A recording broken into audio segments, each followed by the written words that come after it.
Today's video will look into a scenario in which NATO and the CSTO goes to war. And well, the first thing that happens is they start advances. With a few advances beginning, and the weakest of all being from the Armenia direction. And quickly Belarus pushes in to Poland.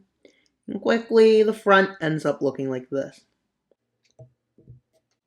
And yes, in Finland it just stalls out. But quickly an invasion of Ukraine begins. You may be wondering, why would they want more nations in this war? Well, it's because they don't like Ukraine.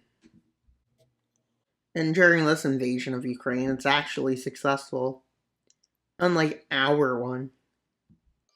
Well, quickly it works out. With cities like Kharkiv falling and Kherson. Well, quickly forces from here head to Kiev. And they manage to help create an encirclement, which ends up leading to the fall of Kiev, and during this time, the Baltics fall. Yes, the Baltics fall. And well, a counter-offensive in Ukraine begins, which isn't the most successful one, but pushes them back a bit, and cuts off part of the front, and pushes them to the north.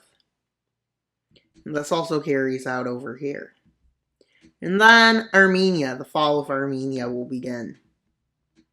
How does the fall of Armenia work? Well, yeah, Turkey quickly occupies it, but they don't get anyone else involved, even though that can make an easy front to change this war.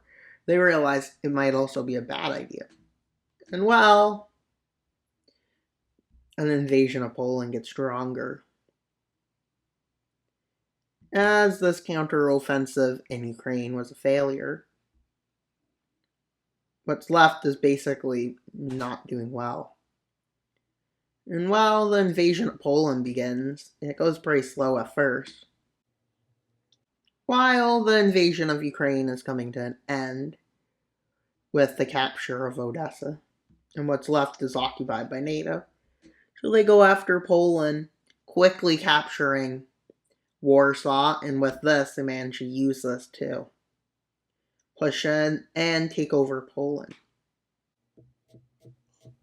Well, yeah, the invasion of the Balkans begins with invasions of Romania and Bulgaria beginning, with Bucharest falling, quickly followed by Sofia, the capital of Bulgaria, and quickly Romania falls.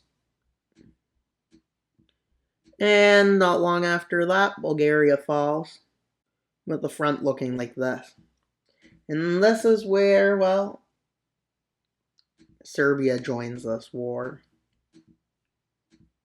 And this leads to the fall of the Balkans. And Turkey gets kicked out of the Balkans. And them launching invasions here, and more troops get in from Russia. You may be wondering, why is this going so bad? Can't they just get America? Yeah, they can, which is part of this war, but they haven't arrived yet. With the fall of the Balkans. And while at this point, they try to invade Germany. And yeah, it doesn't go very well. And yeah, they move through Czechia and Slovakia to continue a front. And this is where it fully stalls out. And while NATO launches a counterattack, but the most successful being from Turkey and Italy's front, so they started a liberation campaign in the Balkans. And as you can see, quickly they move to cities. Yeah. And you can see they're quickly moving to the cities. The cities like Skopje and stuff. In Bucharest, they go up the coast. As they capture Bucharest, the Balkans start having huge problems with Greece being completely encircled because, well, they can't get through the straits. And Turkey being forced, yeah. And then Romania being liberated along with Hungary not long after Serbia falls. And while there's the liberation of occupied territories, which includes Poland and them, quickly the occupied territories start falling back. With Warsaw falling back under their control, yeah. And then, well, they finish liberating occupied territories eventually. And let's see what happened in Finland. Oh yeah, they're already kicked out. They're moving in the southern Ukraine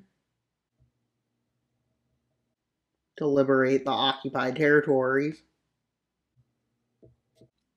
Though this isn't an occupied territory, it's going to fall because, well, yeah. Logically, it would. With them focusing on kicking them out of Ukraine. And from Ukraine, they launch an offensive taking Kiev back. And then another offensive from Poland, the Polish front. And they manage to take Lviv. And quickly, yeah, these connect up, leading to a big encirclement. Belarusian troops have to withdraw. And well, yeah, Russia keeps a hold on that. And well, let's have the invasion of Belarus happen, which is actually the fall of it. With the fall of Belarus beginning, with Minsk already captured. Belarus falls. Now for the invasion of Russia. With them managing to encircle St. Petersburg. And with this leads to the battle of it. And quickly, this battle leads to victory. And then they push to here. But Russia launches a counterattack, managing to take back the city. But at the same time, they lose all the territory they're still occupying. And a new offensive happens. And well, this counterattack failed, and another offensive that happened pushes them back. With Turkey getting Georgia to join, as the invasion of Russia is starting to not go great. And they come in from the south, and yeah, these fronts connect. And they encircle here while they go in to take Volgograd over. With St. Petersburg falling again in these two encirclements, with this front quickly moving to Moscow. And it encircles the city, quickly capturing it as the front here moves down fast to Moscow.